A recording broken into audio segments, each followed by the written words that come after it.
Silchar national highway পয়েন্টে শনি মন্দিরে চুরিকাণ্ড এবং মূর্তি ভাঙচুরের ঘটনার দ্রুত কিনারা করল কাছাড় পুলিশ।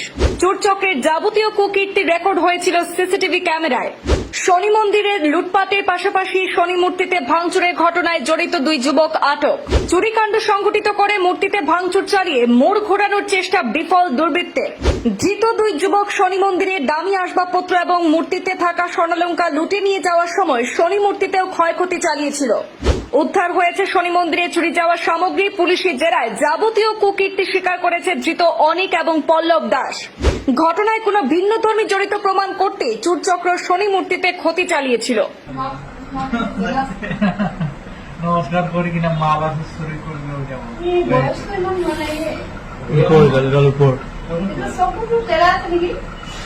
না একটু লাইটও কারণে হয়ে যায় পুরা আইছে দেখুন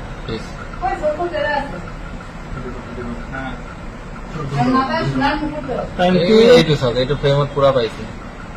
টাইমটো হ'ল 3:28।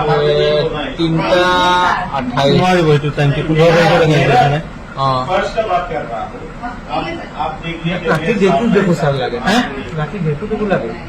ঘটনার 24 ঘন্টার মধ্যে শিলচর ন্যাশনাল হাইওয়ে পয়েন্টে শনি মন্দিরে দুঃসাহসিক চুরিকাণ্ড এবং মূর্তি ভাঙচুরের ঘটনার কিনারা করে জড়িত দুই যুবককে হেফাজতে নিয়েছে কাছাড় পুলিশ। চুরিকাণ্ডটি সিসিটিভি ক্যামেরায় রেকর্ড হয়েছিল, আর এতে দুর্বৃত্তকে খুঁজে সেখানে শনাক্ত করতে খুবই বেশি সময় লাগেনি কাছাড় পুলিশের।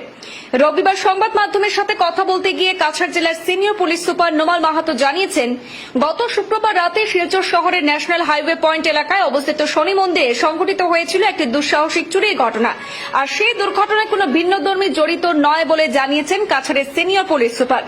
ধৃত অনিক দাস এবং পল্লব দাসী অপকর্ম সংঘটিত করে ঘটনায় ভিন্ন ধর্মী জড়িত থাকার সন্দেহের সৃষ্টি করতে শনি মন্দিরে শুধু লুটপাট করেই ক্ষান্ত হয়নি, অতি তীক্ষ্ণ বুদ্ধি খাটিয়ে মন্দিরের নানা সামগ্রী ক্ষতিগ্রস্ত করার পাশাপাশি শনি মূর্তিরও দুটি হাতে ভেঙে দিয়েছিল। কিন্তু কাছাড়ের অভিজ্ঞ পুলিশ সুপারের রাডার থেকে খুব বেশি সময় লুকিয়ে থাকতে পারেনি দুর্বৃত্তরা। কাছাড় পুলিশ ঘটনার নিখুঁত তদন্তের মাধ্যমে দুই চুরচক্র যুবককে জালে পড়ে জিজ্ঞাসাবাদ চালালে ধৃত পল্লব দাস এবং অনিক দাস যাবতীয় কুকীর্তির দায় স্বীকার করেছে। ধৃতদের কাছ থেকে উদ্ধার হয়েছে মন্দিরের চুরির সামগ্রীও। চুরিকাণ্ডের বিশদ তথ্যে প্রকাশ যে গত শুক্রবার গভীর রাতে ধৃত চুরচক্র মন্দিরের গেট ভেঙে ভেতরে প্রবেশ করে লুটপাট চালিয়েছিল। মন্দিরের বিভিন্ন সামগ্রী সহ শনি দেবতার স্বর্ণালঙ্কা লুটে নিয়েছিল। আর গতকাল শনিবার সকালে পুজো দিতে আসা ভক্তরা সেই ঘটনাটি প্রত্যক্ষ করার পর মন্দির পরিচালনা কমিটির পক্ষ থেকে রাঙ্গিরখাড়ি আউটপোস্টে চুরির মামলা দায়ের করা হয়। মামলার পরিপ্রেক্ষিতে পুলিশ তদন্তে নেমে শনি মন্দিরে চুরির ঘটনার সাথে জড়িত অনিক দাস, পল্লব দাস নামের দুই চোরকে আটক করে এবং তাদের কাছ থেকে শনি মন্দির থেকে চুরি যাওয়া সোনা এবং রূপোর অলংকার উদ্ধার করে পুরো ঘটনার কিনারা করতে সক্ষম হয়েছে। যোৱাকালি আৰ্লি মৰ্ণিং ৰাতিপুৱা ইয়াতে শিলচৰ থানাৰ অন্তৰ্গত আৰু ৰাঙিখাৰী আউটপোষ্টৰ অন্তৰ্গত নেশ্যনেল হাইৱে এটা চুৰি ঘটনা সংঘটিত হৈছিলে আৰু শ্ৰী শ্ৰী শনিদেৱ মন্দিৰৰ পৰা আ অলংকাৰ চুৰি দুষ্কৃতিকাৰী বা চোৰে চুৰ কৰি লৈ গৈছিলে। এই ঘটনা সংক্ৰান্তত আমি ঘটনাস্থলী যেতিয়া আমি ঘটনাস্থলী যেতিয়া আমি যাওঁ, ঘটনাস্থলীত যোৱাৰ পিছত আমি এই বিষয়টো অনুসন্ধান কৰোঁ আৰু 24 ঘণ্টাৰ ভিতৰতে আমি জোৰ তদন্ত চলাই যিকেইজন ব্যক্তিয়ে এই ঘটনাটোৰ সৈতে জড়িত, চুৰি কাৰ্যৰ সৈতে জড়িত গোটেইকেইজন ব্যক্তিক আমি কৰায়ত্ব কৰিবলৈ সক্ষম হ'লোঁ আৰু তাৰ লগতে শ্ৰী শ্ৰী শনিদেৱ মন্দিৰৰ পৰা চুৰি কৰা যি অলংকাৰ পাতি আছে আমি উদ্ধাৰ কৰিবলৈ সক্ষম হৈছোঁ। আৰু এই সংক্ৰান্তে আমি ইতিমধ্যে জোৰ তদন্ত চলাওঁতে আমি সেই অঞ্চলত থকা আমি ভ্ৰমণ কৰি তাৰ যিটো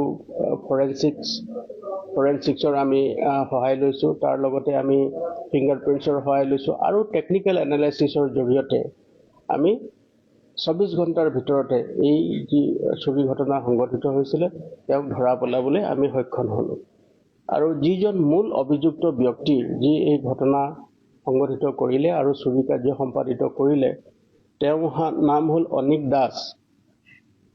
তেওঁৰ বয়স হ'ল 27 বছৰ তেওঁৰ পিতৃৰ নাম হ'ল অজিত দাস। তেওঁৰ ঘৰ হ'ল চলতা বস্তি, PHC টিলা, অসম ইউনিভাৰ্চিটি, দুৱাৰবন। কিছুদিনৰ আগতে প্ৰায় 15 দিনৰ আগতে এই ব্যক্তিজন জেলত আছিলে আৰু জেলৰ পৰা 15 দিন আগতে তেওঁ ওলাইছে। আন এক দুৱাৰবন্দৰ থানাৰ আন এক অপৰাধমূলক ঘটনাত জড়িত হৈ আছিলে, গতিকে তেওঁ এৰেষ্ট হৈছিলে আৰু জেলৰ পৰা ওলাই আহিয়ে তেওঁ এই ঘটনা সংঘটিত কৰিলে। আৰু তেওঁৰ লগত সহযোগ কৰা, যিহেতুকে তেওঁ সোণৰ অলংকাৰ আৰু ৰূপৰ অলংকাৰ চুৰি কৰি লৈ গৈ তেওঁ আন এজন সহযোগীৰ সৈতে সেই বিক্ৰী কৰিছিলে। তেওঁৰ নাম হ'ল পল্লৱ দাস, বয়স 26 বছৰ। তেওঁৰ দেউতাকৰ নাম হ'ল Tapan Das, Silkuri camp, 7 number camp, Gungur. তেওঁকো আমি নিশাৰ ভিতৰতে ধৰিবলৈ সক্ষম হ'লোঁ। আৰু তাৰ লগতে এজন জুৱেলাৰী দোকানৰ এজন মালিক আছে, য'ত তেওঁলোকে বিক্ৰী কৰিছিলে, তেখেতকো আমি কৰায়ত্ব কৰিছোঁ আৰু তেখেতকো আমি সোধপোছ কৰি আছোঁ। আৰু গোটেই ঘটনাৰ সংক্ৰান্তত আমি এটা সোণৰ চেইন আৰু শ্ৰী শ্ৰী শনিদেৱৰ চকুৰ মণিত থকা সোণ, সেই সোণ আমি উদ্ধাৰ কৰিছোঁ। তাৰ লগতে দুটাকৈ ৰূপৰ ব্ৰেচলেট তেওঁ চুৰি কৰি লৈ গৈছে, এই দুটাও আমি উদ্ধাৰ কৰিবলৈ সক্ষম হৈছোঁ। আৰু বৰ্তমানো আমাৰ দ্ৰুত তদন্ত চলি আছে আৰু কিছু সামগ্ৰী আৰু কম সংখ্যক সামগ্ৰী উদ্ধাৰ কৰিবলৈ আমাৰ বাকী আছে। সেইখিনি আমি দ্ৰুত তদন্ত চলাই আছোঁ আৰু শীঘ্ৰে আমি সেইখিনিকো উদ্ধাৰ কৰিব পাৰিম বুলি আমি আশা প্ৰকাশ কৰিছোঁ। আৰু এই সংক্ৰান্তে যি চুৰি কাৰ্য সংগঠিত হৈ আছে, তাৰ কাৰণে আমি মহানগৰখনত, শিলচৰ মহানগৰখনত আমি বিটৰ এটা পদ্ধতি আমি ইতিমধ্যে ইয়াত কৰিছোঁ, যাতে মানুহবিলাক শান্তিৰে, ইয়াৰ নাগৰিক সমাজৰ যাতে অসুবিধা নহয়, তাৰ কাৰণে আমি এই পেট্ৰলিঙৰ ব্যৱস্থা কৰিছোঁ। আৰু ৰাইজে যাতে শান্তিত থাকিব পাৰে, তাৰ কাৰণে অহৰ্নিশে আমাৰ এই যিটো পেট্ৰলিঙৰ ব্যৱস্থা বা পুলিচ টহলদাৰীৰ ব্যৱস্থা আছে, তাক অধিক কটকটীয়া কৰি আমি তুলিছোঁ, যাতে ৰাইজে শান্তিৰে তেওঁলোকে থাকিব পাৰে। গতিকে এই ঘটনাটোৰ আমি এইটোকে আপোনাক ক'ব পাৰোঁ যে 24 ঘণ্টাৰ ভিতৰতে সংঘটিত হোৱা ঘটনাটো আমি ধৰা পেলাবলৈ সক্ষম হ'লোঁ আৰু ইয়াৰ লগত জড়িত থকা 2জন ব্যক্তিক ইতিমধ্যে উদ্ধাৰ কৰিলোঁ আৰু যিখিনি সামগ্ৰী তেওঁলোকে চুৰি কৰি লৈ গৈছিলে, সেইখিনিও আমি উদ্ধাৰ কৰিবলৈ সক্ষম হ'লোঁ।